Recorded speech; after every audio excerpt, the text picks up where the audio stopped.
नमस्कार and welcome back. China के अंदर $1 ट्रिलियन का नुकसान हो गया, डिजास्टर हो गया है और उसकी क्रेडिबिलिटी खराब हो रही है, कोलैप्स कर रही है हर जगह पर। पाकिस्तान से लेकर इंडोनेशिया, इंडोनेशिया से लेकर वियतनाम तक सब जगह पर उसकी किरकिरी हो रही है। और भारत के लिए बहुत अच्छी न्यूज़ है जो हो रहा है। वो कैसे? मैं आपके पास 5-6 न्यूज़ दूंगा जो अगेन बार बार बोलता हूं, इंडियन मीडिया कवर नहीं करेगा क्योंकि राहुल गांधी को बुरा लग जाएगा। अब आते हैं सबसे पहला एम्बैरेसमेंट का जो चाइना के साथ हो गया। चाइना ने बोला कि हमारी टेक्नोलॉजी जो है वो नंबर 1 है और हमारा एम्बिशन है कि हम नंबर 1 पूरे दुनिया में बन जाए। लेकिन वहां पर टर्बुलेंस आनी शुरू हो गई है। आपको याद होगा चाइना ने एक C919 का एयरक्राफ्ट निकाला था जो कि कमर्शियल यूज के लिए था। ये था एयरबस और बोइंग का आंसर। लेकिन अभी क्या हुआ कि जो चाइना बोल रहा था कि हम सेल्फ रिलायंट बनेंगे, वो पता लग गया कि वो सेल्फ रिलायंट नहीं, चाइना खुद रिलायंट था दूसरों कंट्रीज के ऊपर। जो कोमैक इनका जो एयरक्राफ्ट है, इनका टारगेट था कि वो 75 यूनिट्स वो डिलीवर करेंगे 2025 में। बस 7-8 ही आए हैं। क्यों? उसके रीजन है डोनाल्ड ट्रंप। डोनाल्ड ट्रंप ने बोल दिया कि जितने भी इंजन्स अब तक हम दे रहे थे चाइना को ये प्लेन्स बनाने के लिए, अब हम नहीं करेंगे। उसके साथ साथ 48 मेजर सप्लायर्स हैं यूनाइटेड स्टेट से, जहां से पार्ट्स लेकर चाइना सिर्फ असेंबली करता है। 26 और यूरोप के हैं और चाइना की जो सप्लायर्स हैं वो सिर्फ 14 हैं। यानी कि नट एंड बोल्ट थोड़े बहुत ये चाइना वाले बना लेते हैं, बाकी सारा कुछ अमेरिका से और यूरोप से ले रहा था। इवन की जो इंजन हैं वो जीई से ले रहा था या फ्रांस का जो सैफरन है उनसे।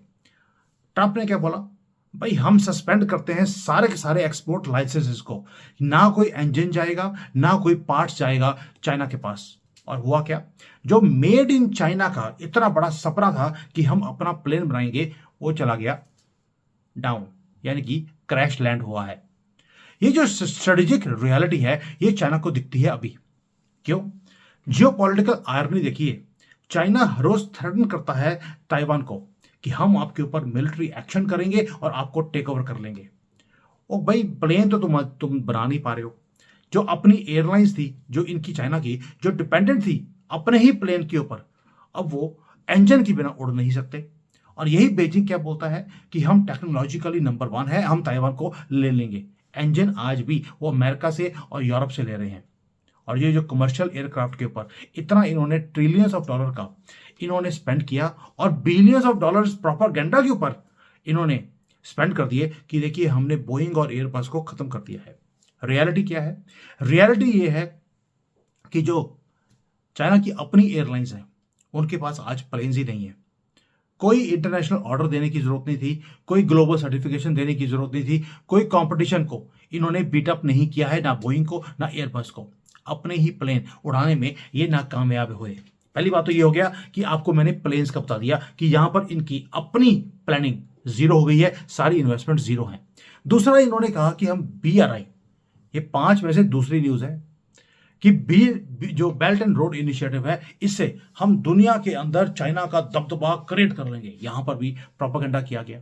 अब लेटेस्ट न्यूज क्या है दोस्तों? दुनिया को दिखना शुरू हो गया जो भारत बार बार बोल रहा था कि सीपैक के नाम पर ये जो बेल्ट एंड रोड इनिशिएटिव है, फिर सीपैक इन्होंने पाकिस्तान में किया। इसके कारण इन्होंने पाकिस्तान को गिरवी रख लिया अपने हाथ में। हम हमेशा ही बोलते रहे कि पीओके के बीच में से जो सीपैक जा रहा है ये हमारी धरती के ऊपर से जा रहा है, आप वायलेट कर रहे हैं भारत की सॉवरेनिटी को। लेकिन चाइना है, उन्होंने कोई भी बात नहीं मानी। अब हो क्या रहा है? जितने भी कंट्रीज हैं जिन्होंने चाइना के साथ बेल्ट एंड रोड में प्लानिंग किया था, वो अपने आप को पीछे हटा रहे हैं। और चाइना की इन्वेस्टमेंट्स 2 या 3 ट्रिलियन डॉलर की हैं BRI के अंदर। वियतनाम में अभी बोला, परफेक्ट केस है। BRI के अंदर वियतनाम एंटर किया 2017 में और 2017 से लेकर अब तक कोई भी काम नहीं हुआ है, सिवाय एक मेट्रो लाइन के। जो हनोई में मेट्रो लाइन 2A है, वो फंडिंग हुई चाइना से, वो चालू हो गई। बाकी सब कुछ फ्रीज हुआ पड़ा है क्योंकि चाइना सिर्फ पैसे देता है। करप्ट जो पॉलिटिशियंस होते हैं, काम करने की मंशा नहीं होती, सिर्फ उस कंट्री को ये इतना ज्यादा बोझ के नीचे दबा देता है कि वो कंट्री अपने आप ही चाइना के कंट्रोल में आ जाती है। और वहां के जो लोग हैं वियतनाम के, उन्होंने अब चाइनीज को गालियां निकालनी शुरू कर दी, हमें इन लोगों को अपने कंट्री से बाहर निकालना है।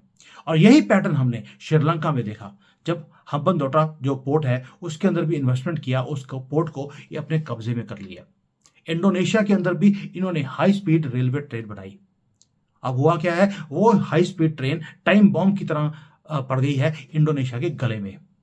अब वहां पर अब गवर्नमेंट को पैसे देने पड़ रहे हैं उस प्रोजेक्ट में से अपने ही लोगों को बाहर निकालने के लिए।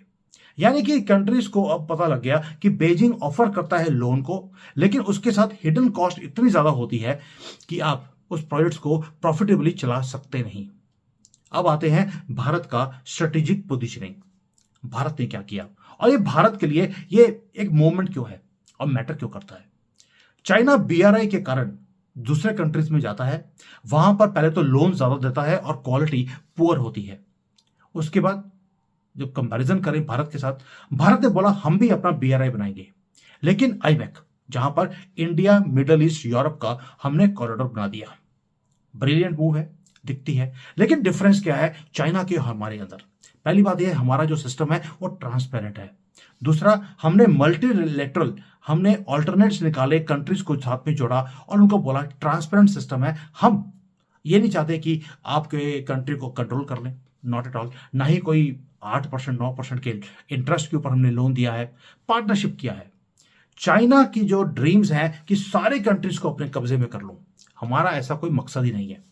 हमारा अगर चाइना की एयरलाइंस है वो डूब रही हैं क्योंकि प्लेन नहीं है। हमारा जो एरोस्पेस है सेक्टर है वो राइज कर रहा है fastest in the world.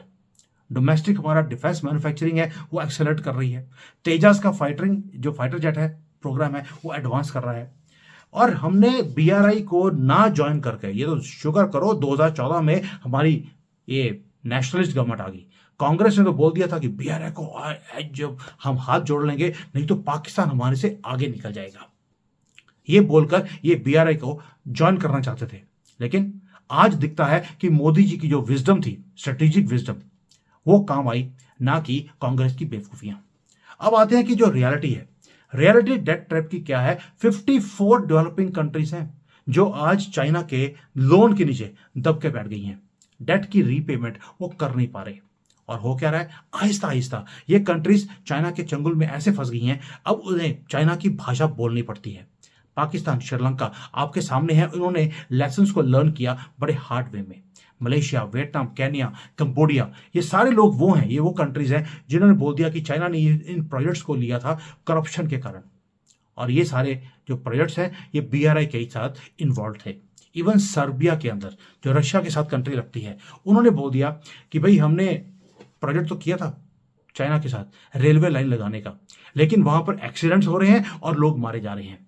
Pattern बड़ा क्लियर है कि बड़े बड़े प्रोजेक्ट्स दिखाए जाए, बिलियंस ऑफ डॉलर्स की इन्वेस्टमेंट दिखाने के बाद जो क्वालिटी दी जाती है वो इतनी ज्यादा सब स्टैंडर्ड होती है कि लॉन्ग टर्म के लिए जितना पैसा आपने प्रोजेक्ट पे लगाया उतना उसकी मेंटेनेंस पे और रिपेयर पे लग जाता है। प्रोजेक्ट अनवायबल बन जाता है लॉन्ग टर्म के अंदर।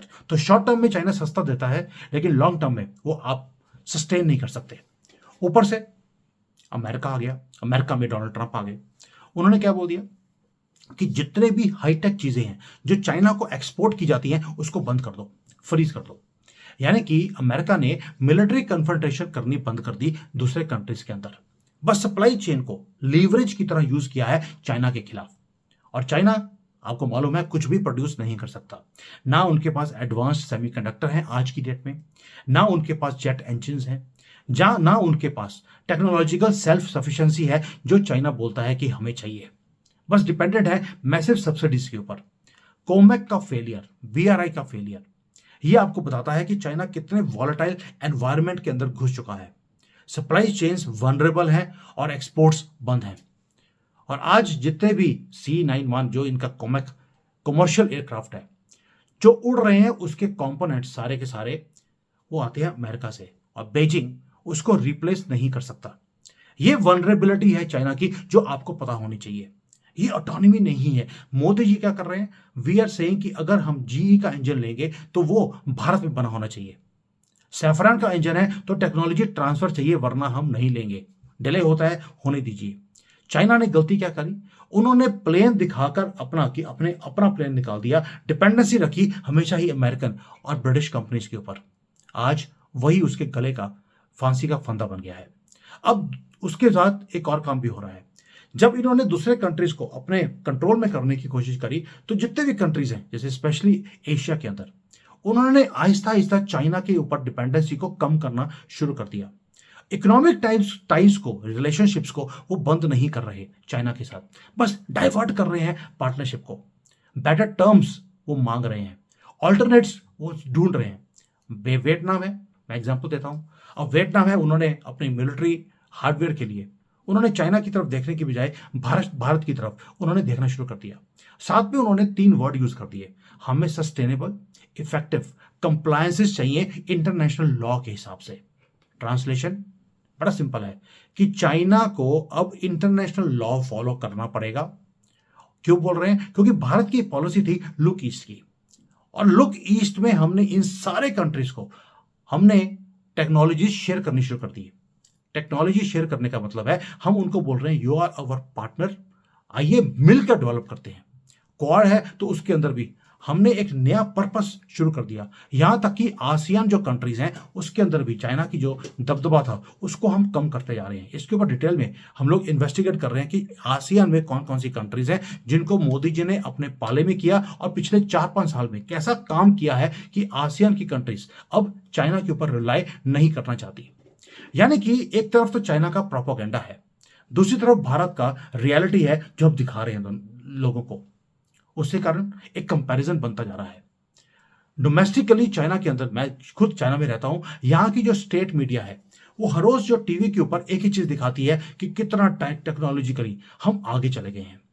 लेकिन इंटरनेशनली इनकी जो हालत है, प्रोडक्शन में डिलेज हैं, ऑर्डर्स कैंसिल हो रहे हैं, वो एक जो स्टोरी है कंप्लीटली ऑपोजिट है टू जो आप चाइना के प्रोपेगेंडा में देखते हैं।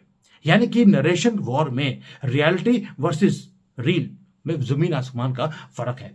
और ये एज है इंफॉर्मेशन की, जो ये गैप्स हैं अब सोशल मीडिया पे वो हिडन नहीं रह सकते। चैलेंजेस चाइना के लिए बढ़ते जा रहे हैं। मैं बार बार बोलता हूं ये भारत का मूवमेंट है। बीआरआई के अंदर जो इन्वेस्टमेंट्स हैं वो चाइना अभी भी बंद नहीं कर रहा।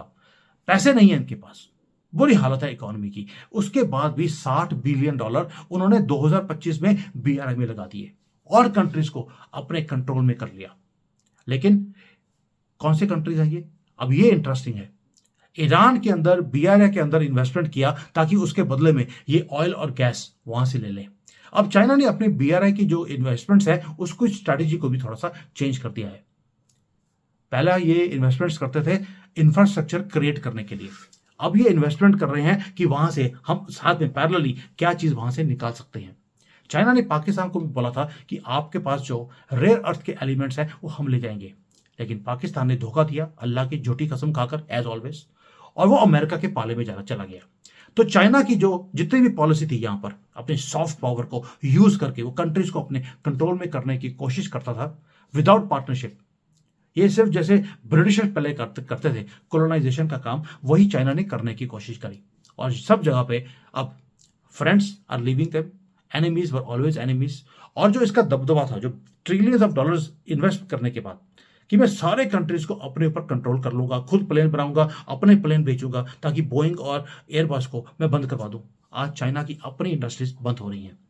भारत का पॉलिसी ऑपोजिट थी। हमने क्या किया? हमने स्ट्रेटेजिक अपॉर्चुनिटीज को क्रिएट किया। भी बीआरआई की क्रेडिबिलिटी कोलैप्स हो रही थी, हमने ऑल्टरनेट देने शुरू कर दिए सारी कंट्रीज को। आइए हमारे साथ मिलकर हमारा जो आईमैक का प्रोजेक्ट है, आप उसका एडवांटेज कैसे ले सकते हैं, let's talk about it. Chinese technology आपको मालूम है फॉल्टर करती है हर जगह पर। तो भारत ने क्या किया? हमने पार्टनरशिप बनाए ताकि वैल्यू एडिशन हम कर सके उनके लिए भी और अपने लिए भी। डेट ट्रैप में अगर चाइना ने दूसरे कंट्रीज को फंसाने की कोशिश करी तो न्यू दिल्ली ने सिर्फ ट्रांसपेरेंट अप्रोच दिया जो कि स्टैंड आउट था, दुनिया को दिखता था। हमने बीआरआई को हमने ज्वाइन नहीं किया क्योंकि हमने अपनी खुद की बीआरआई बना दी। हमने किसी की रोड को टच नहीं किया, अपनी रोड नहीं निकाली है जो कि सॉवरेन है, और हम किसी के नीचे लगकर काम नहीं कर रहे। ऊपर से दुनिया भर में जाकर मोदी जी ने पार्टनरशिप्स क्रिएट किए हैं। हम दूसरों को अपने कंट्रोल में नहीं रखना चाहते। अगर कुछ चीज डेवलप करते हैं तो क्वालिटी डेवलप करते हैं, क्वांटिटी नहीं। चाइना बहुत तेजी से चीजों को बनाता है लेकिन क्वालिटी नहीं होती। और चाइना का जो ये सारा क्रेडिबिलिटी है जो कोलैप्स कर रही है, ये भारत के लिए बहुत ही गोल्डन अपॉर्चुनिटी है। मैं बार बार बोलता हूं, हमारे पास विंडो बहुत कम है, बहुत छोटे टाइम के लिए। और इसलिए मोदी जी जो स्पीड पकड़ रहे हैं इस वक्त, वो इसलिए है क्योंकि हमें उन्हें भी मालूम है कि चाइना नीचे जा रहा है और ये ज्यादा देर तक नीचे नहीं रह सकता। कभी ना कभी ये भी बाउंस बैक करने की कोशिश करेगा। लेकिन ये जो वैक्यूम है, जो अमेरिका अपने स्पेस को छोड़ता जा रहा है, चाइना की फसीयत हो रही है। क्वेश्चन है, क्या हम रेडी हैं इस मोमेंट को सीज करने के लिए, कंट्रोल करने के लिए, और क्या इससे हम भारत को आगे लेके जा सकते हैं? Please put your comment also, because this is a very very important topic which I have discussed with you today. Thank you. Jai Hind. Vande Mataram.